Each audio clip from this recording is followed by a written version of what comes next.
Hello? Hello? Can you hear me here? I'm Ryan. Great.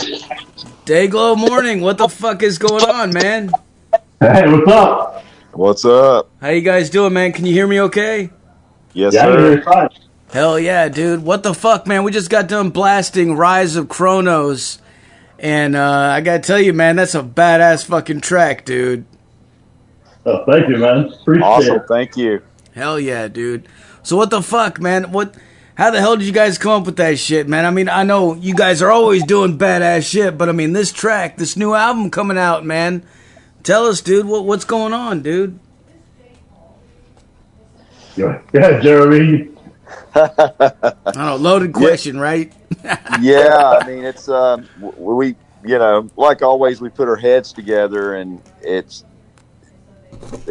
kind of it's a lot of our influences, you know, and we headed in, you know, collectively had the idea that we were going to go a little different direction this time, but we didn't know initially where it was going to go. And I, you know, songwriting wise, I had some things in my brain, you know, that I wanted to do. And I feel like it translated pretty well. And some of the other tracks, as they come out, as you hear them, I mean, you're going to hear a lot of different stuff. So it's definitely, you know, you will not be bored. Yeah, I gotta say it's definitely different than the last record. I think we just kind of all wanted to get together and not make the same record again. Hell yeah. Well, you know, I was talking earlier about it, you know, fucking you guys been on the Devastation fucking channel for a minute, man. Fucking, you used to be with Black Doomba Records, which we're good friends with, so you were already sort of in the fucking circle because of that, and we were playing shit from there, and then you did that song with Ember, who actually played at the festival this year. But you did, you did that one song, fucking "Bury Me in Smoke," which we play all the damn time. Yes. Yeah. But now you guys are with Dark Sales Entertainment, which we're also good friends with. They were there at the festival this year as well, man. Really cool people. But I wanted to ask, like, how did that happen? How did you? What made you guys go from Black Doomba to Dark Sales? Was it just? Well, Dark Sales kind of approached us. It was shortly after we played the Snowblind Fest a couple of years ago. Yeah. And they liked what we were doing, and they just, you know, said, hey, we've got a studio, and you know, like to get you in there and do some things. So originally we were just going to go in and do one song, but which is the song that you just played, and so it turned out so fucking amazing that we were like, let's just stay here and, you know, finish what we got left, and then put out a record with them. And you know, Tommy's been, you know, like a father to us basically, and he took us under his wing early on with Black Doomba, so he was, you know, he was cool with it, and it just worked out. Things were a little closer in proximity for us to get things done, and you know, they're cool guys, and I mean, the sound that we got in the studio is just amazing. Hell yeah. You know, I thought it was funny because, like, I do PR for Tommy's fucking bands on his label, but I also do PR for Dark Sales Entertainment. And when Dark Sales sent me your track and your info, and he was like, can you know, put out a press release for this? And I was like, fuck yeah. And I started laughing. I'm like, I know these guys, man. Fucking. So it made me laugh. You know, I know he probably didn't know, or maybe he did. I don't know. But yeah, it was cool. Man, I'm looking forward to hearing the full record, though, man, when it comes out, for sure. Yeah, I mean, you're gonna hear influences from a lot of things. I mean, it's you know, we can't, and also, you know, and Joe just signed on. Our approach to songwriting, you know, in the past we would just kind of come in with pieces and we would, you know, collab on them, but it's kind of started as, us writing stuff on our own, but on this one, we took a little different approach to it, and, just full on collaborated on the songs a little more. And so you're getting, like I said, each track is going to feel a little different, and you're going to hear, elements of things that we all grew up with, and some new things, that I hope that is different in the, in the subgenre, Yeah. So. Well, the first thing that I noticed when you put the song Rise of Kronos, when that came through and I was listening to it, just reading the name of it, Rise of Kronos, my video game mind immediately went to God of War. And yes, but I wanted to ask you, what's the meaning of this song? Does it have anything to do with that, or is it totally something different, or what? Well, it's that we wanted to go with. I mean, really, on the last album, we kind of had it wasn't intentional. On the last one, we had kind of a loose concept, but on this one, we kind of it's essentially a concept album, and the concept is time, and Kronos, the Greek Titan, was the father of time. So it's just each song on the album is a different take, or basically a different viewpoint of time and what time does, and in the name of the album, Devour is one of the tracks. It's going to be the title track.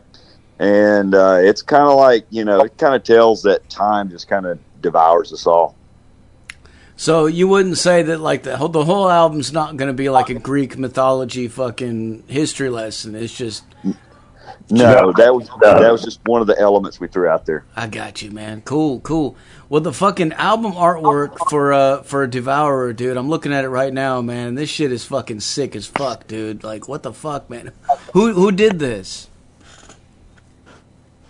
That would be Jim Bob Cooter, Man. And he's a local friend of ours. And he knocked it out of the park.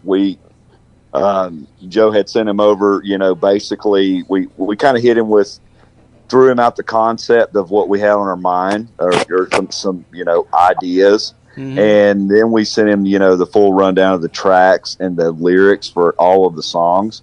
And he was sending us back the rough sketches and all. We were all like, "Yeah, fuck yeah, this is it," And he just kind of ran with it and just fucking killed it. I love that, man. I love it when an artist takes all the songs and tries to put it together into one picture. Because then, for the buyer, for the listener, when you buy the record, you can sit there and look at it and listen to the whole album and sort of find little pieces and shit, Yeah. And I'm going to show my age a little bit here, but it's like that. I remember a time when there was no internet, and there was. Yeah, I'm old too, dude. Yeah. And you would, the way you heard about this music or the way you found it was either you were looking at a printed magazine, going, "Man, that art looks sick as shit. Like I want to hear this music," or you're in a store looking at physical media. Yep. And you're going, "Oh man!" You see a cassette or you see a CD, and you're looking at it, going, "Holy shit! This artwork's amazing." I hope the songs are awesome. So, that's how we used to do it, man. Oh, totally. So, hey, this is Joe. Hey guys, sorry I'm late. What's up, Joe? Hey guys. But that artwork actually comes from a story about Kronos and the Kronos mythology. One of the things that he did before his eventual fall was he literally ate his children, according to the mythology. So that's kind of ties in, that part of the mythology, but also he's devouring his children, right? And that's what time does to the entire universe. And, it's going to devour the sun. It's going to devour this universe. It's going to devour. I mean, it kind of all ties together in one big concept. Hell yeah, man. Hell yeah, dude. Well, yeah, man. That fucking album artwork is fucking badass. But you know what? The sounds, so far, I mean, at least from what I've heard from this track, at least, if this track is anything to hint at what is on the rest of the record, it's definitely a good fucking teaser right there, man. Because I mean, just when the first thing it kicks off with is that bass fucking sound, man. That's so fucking heavy, dude. It's nasty. I love it, man. It's perfect, man. For the gearheads out there, myself included, can you tell us, give us a rundown of some of the equipment, some of the pedals and amplifiers and stuff like that you guys were using?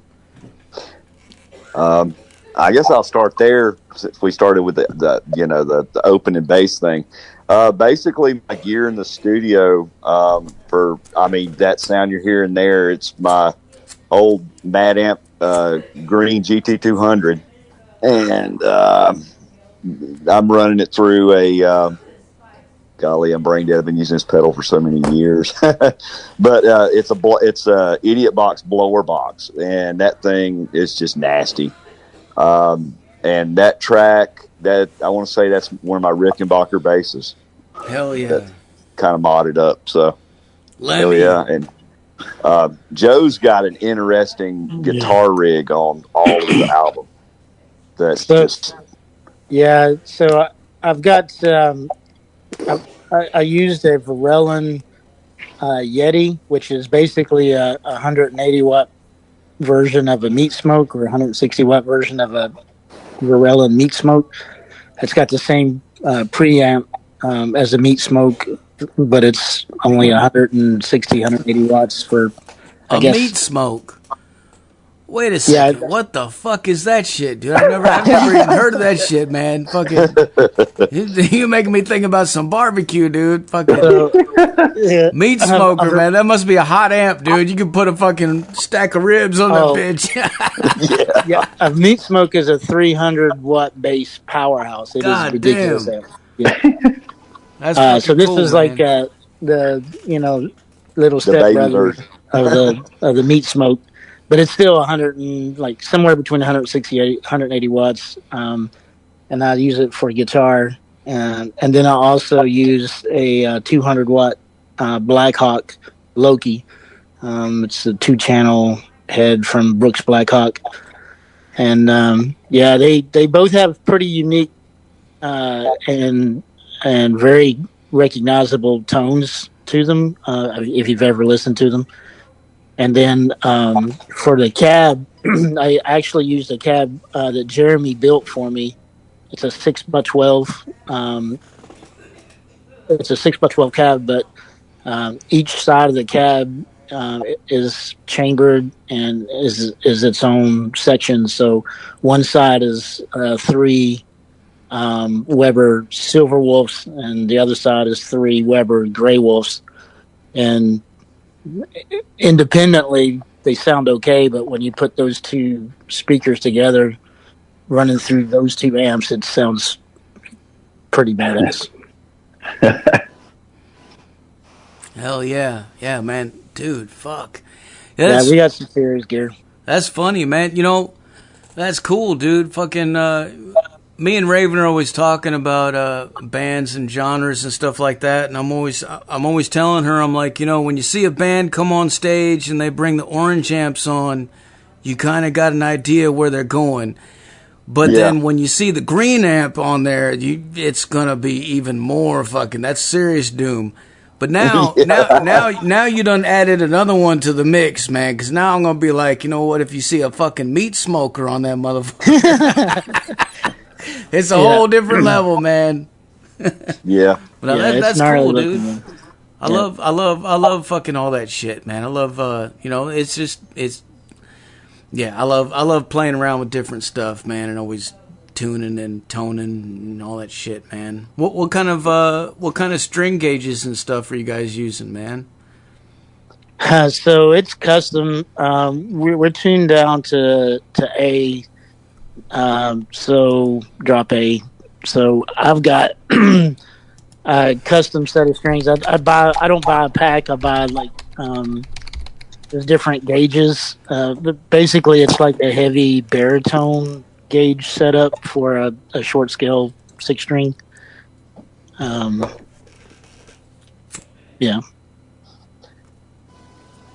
Yeah, and on my bass, like Joe was saying, we're tuned to A. So I'm running like, I've always, well, for years I've been using stainless steel strings. So I've been using like the D'Addario Pro Steels, and I run like a 145 through a 060.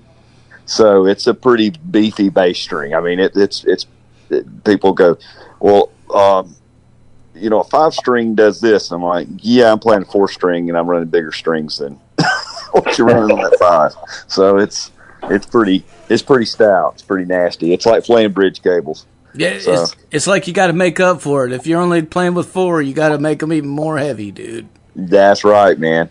And you know, with us, like Joe and I, we've always been gearheads, and it part. You know, we started out with, you know, talk. Really, how I joined Dayglo was Joe and I built Joe some gear, and we were just talking shit, and you know, one thing to the other, and so yeah, the big part of it is we feel as a live band that the gear is part of the presentation, right? Yeah. So when you go to see a band, it's the excitement of you get to see some really fucking cool gear on the stage, and that's part of the show, the presentation. So, man, that's one of my favorite things from doing the festival, dude. I'm always on the side stage looking at what the fucking band is putting down on the floor, man. Looking at the pedals, the amps, and all that shit. I love it, dude. I'm like, hell yeah, man. What the fuck is that right there? You know, I'm fucking.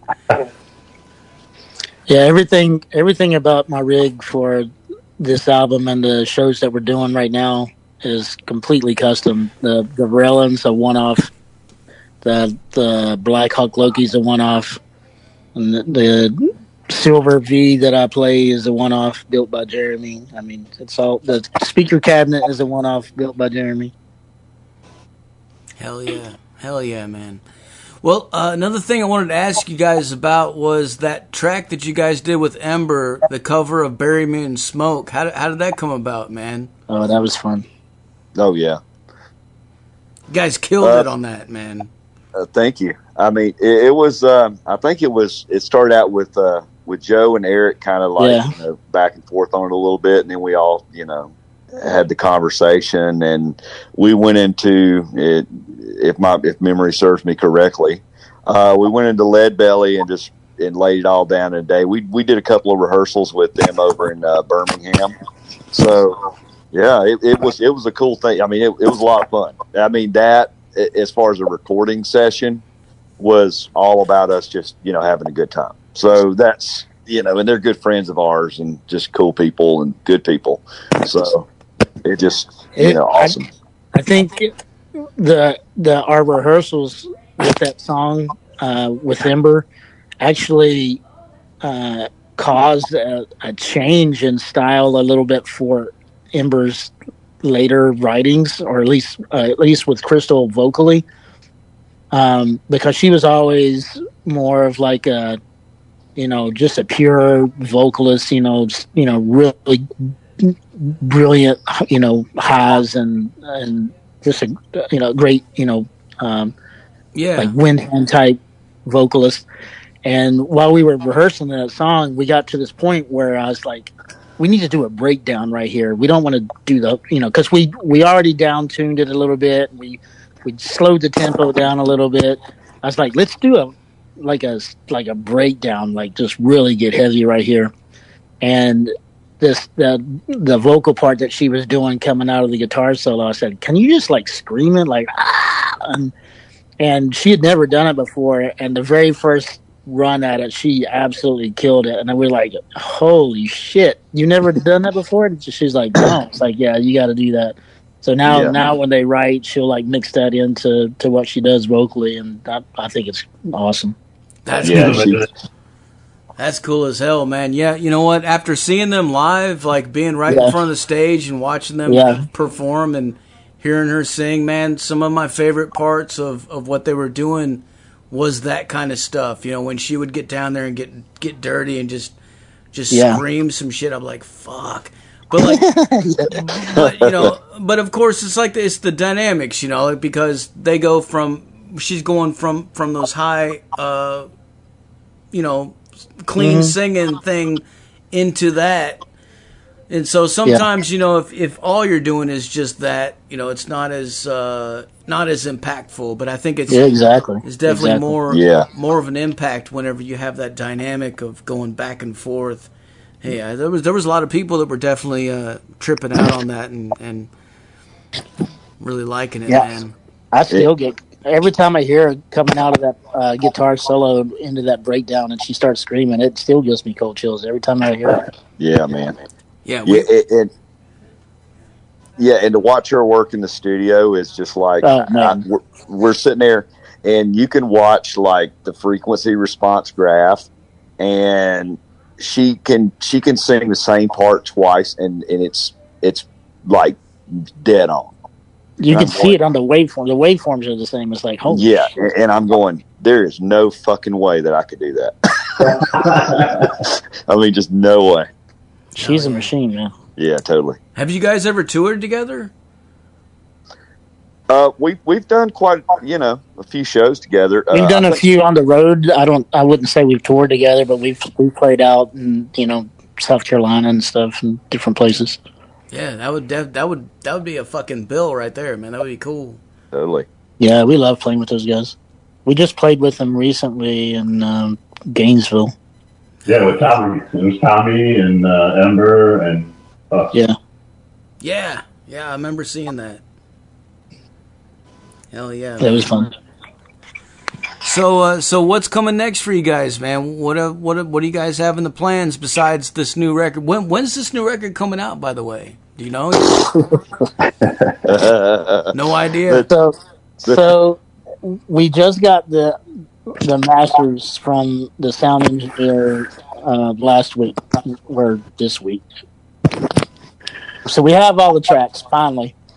The label wants to hold off on releasing the album until we get some vinyl pressed, which we've got the artwork done, obviously. So we'll be sending the tracks and the artwork off probably next week, and however long that takes, they want to schedule the album release with a record drop at the same time. So hopefully late January, February, sometime this year is what we're targeting. Yeah. That was the last conversation we had about it, and kudos to them. I like the idea of when you launch it, you got the physical media in hand. It's available right away. So yeah. Hell yeah. Well, speaking of that, I was going to ask, because this song itself, I couldn't find it on Bandcamp. It was on everything else, but I don't think it's on Bandcamp yet. Is there any plans? Are they planning on releasing this single on Bandcamp? I thought we had it on Bandcamp. No, I don't think so. I don't know. Maybe I'm wrong. I was looking, though. Yeah. Well, I know that Cody was talking about adding it on Bandcamp. I have to see, what's going on with it. I know that right now it's on, of course, Spotify and YouTube Music. So yeah, we'll check in on that, but it should have been up. And there's a video for it too coming out very soon, right? So I think what we're going to do, we're going to have like maybe 2 more single releases before the actual album drops, and there are plans to do a video release, but it may not be this one. It may be the next one that we drop. Mm-hmm. Okay. I think there's a premiere thing. There's a premiere link for YouTube. I don't know if it's like just a visualizer or a lyric video or something like that. I'm not sure. Yeah. Yeah, I'm not either. You guys don't know. I'll have to talk to Cody. Surprise. He's running all that stuff. So. Yeah. Well, yeah. I mean, and that's one thing I can brag on about like Cody and Kellen there. Those guys are very, very on it as far as taking care of business and getting things done. I mean, just great guys to work with. You know. Yeah, Cody's a good dude, man. Fucking, he's real cool, man. I got to hang out with him this year at the festival, man. He was really cool. Yeah, good dude. Kellen, I don't know have you met Kellen before?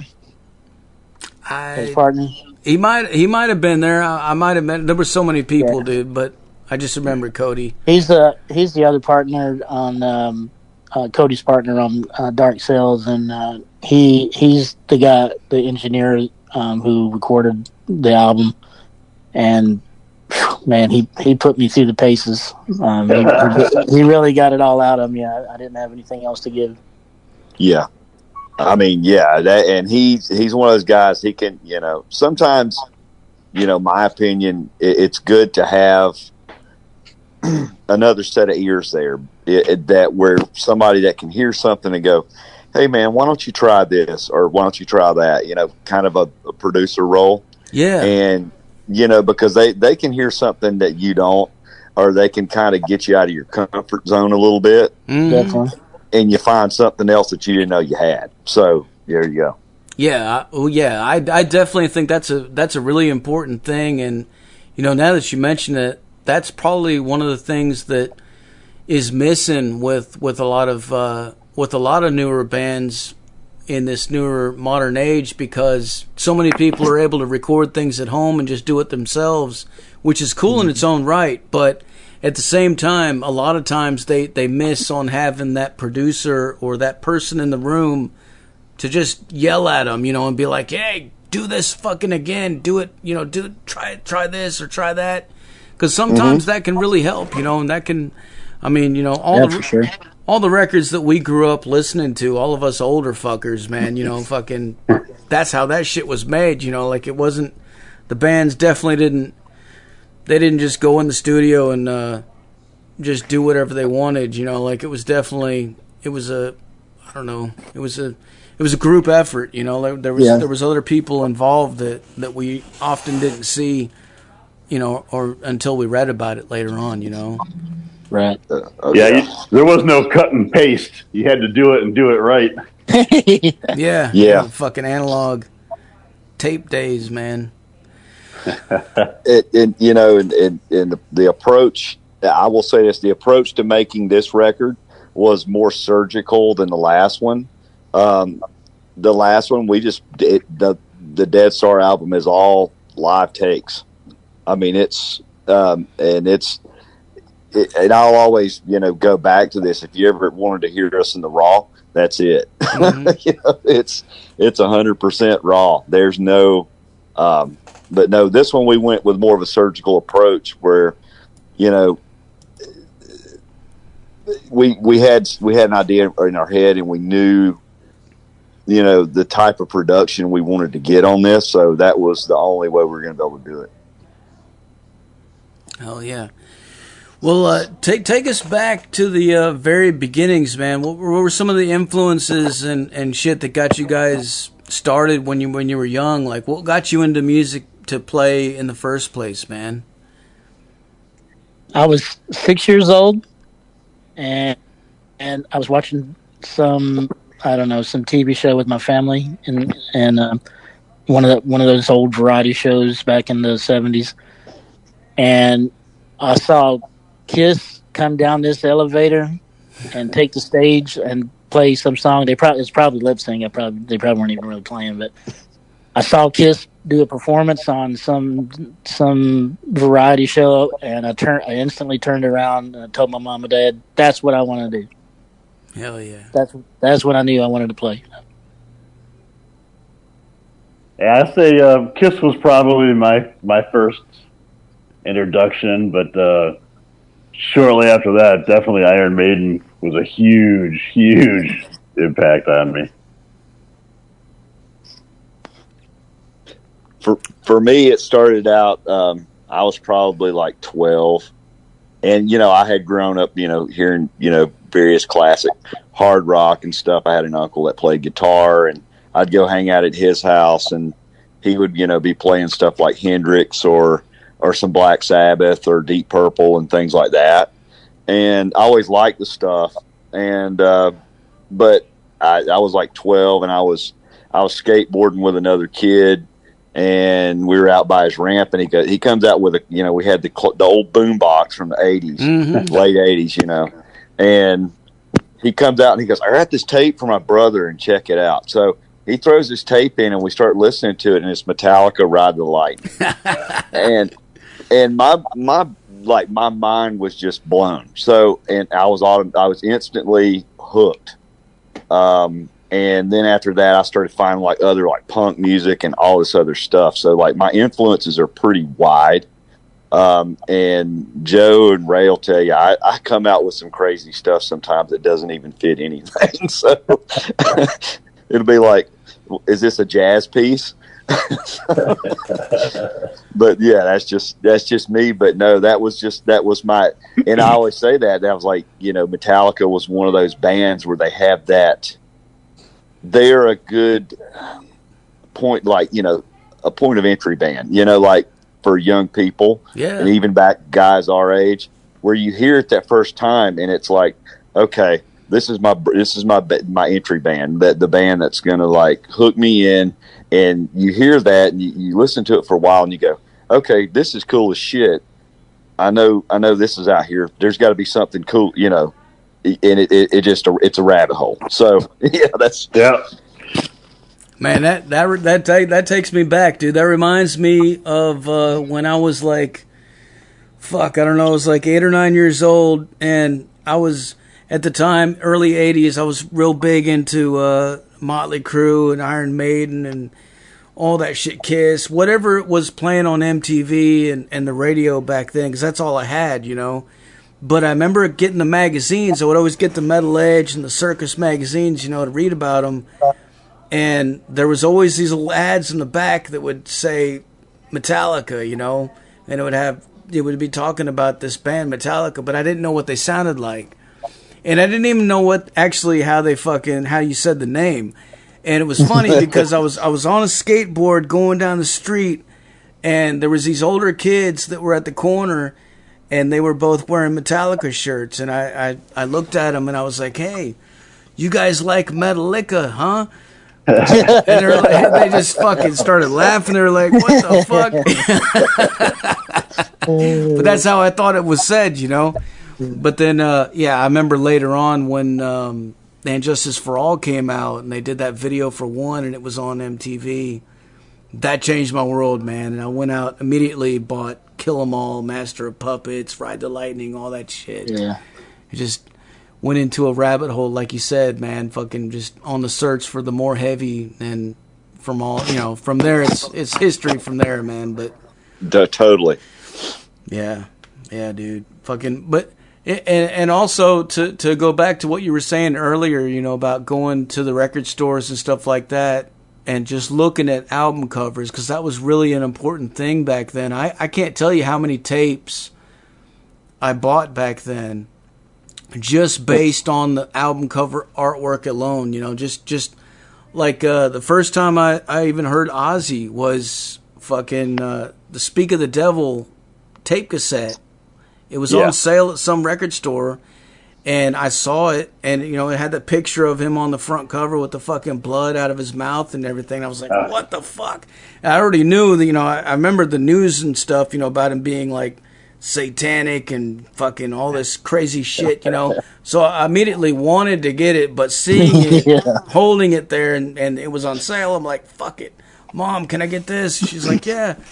So I bought that, and then I listened to that, and I was blasting it in my room, and she was like, those songs, that's Black Sabbath. And then she started telling me about how she used to listen to Black Sabbath when she was a kid, and she's telling me, she's like showing me Paranoid and fucking everything like that. And that, yeah, man, fuck yeah, dude. Good times, dude. It was a different situation in my house. Yeah.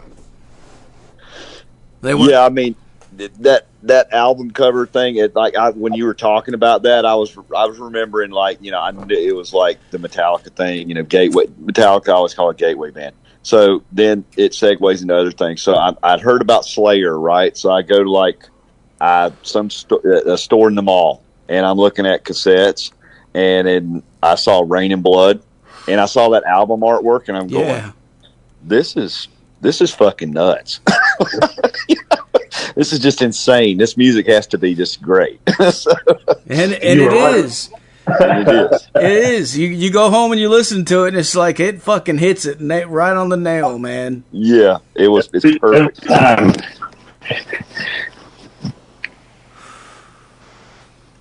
But yep. Hell yeah. Yeah, I think I want to say the first record I bought was If You Want Blood, AC/DC. Hell because yeah. they had the guitar sticking through them on the album cover, and I'm like, oh, fuck yeah. You gotta have that. Yeah. Hell yeah, dude.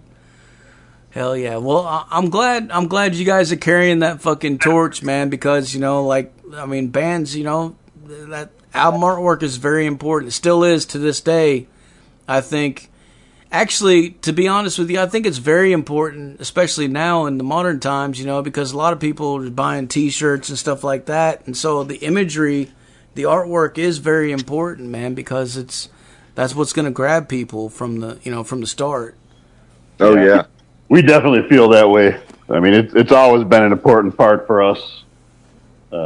Just the whole visual thing, And I think if you look at our album covers, we like to bring back like that old '80s, metal looking, type of artwork, Iron Maiden-ish, Dio-ish. That Yeah. something really, like I don't know, colorful and dark at the same time. Yeah, it's something that you want to see on a tapestry or a poster Yeah. hanging in your wall. Yeah. Oh yeah. And and then growing up in that era back in dare I talk about the satanic panic. You were you were that kid, when you show up at school with a new shirt on. Yeah. Oh yeah.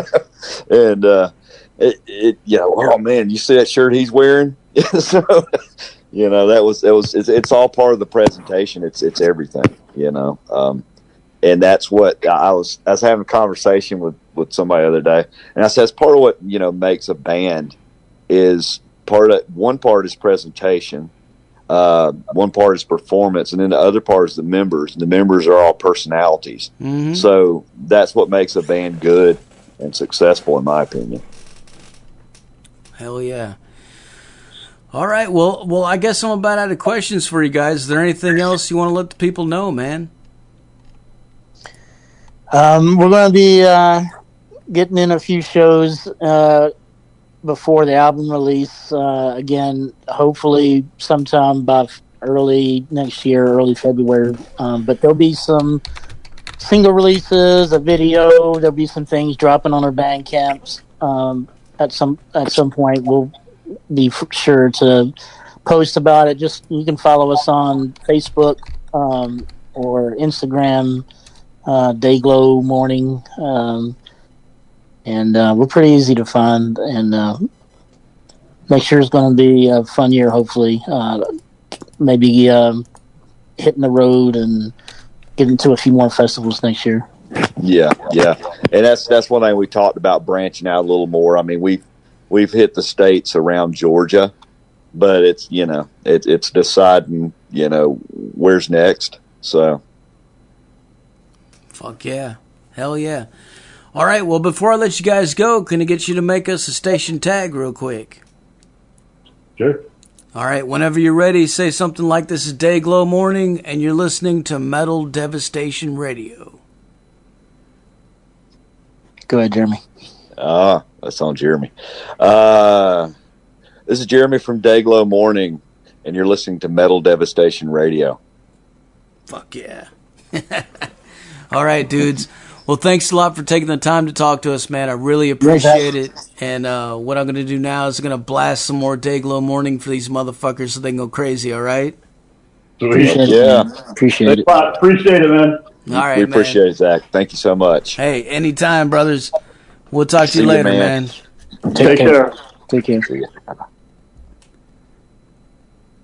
There you have it, folks. Dayglo Mourning live on the Zach Moonshine Show with Metal Devastation motherfucking radio.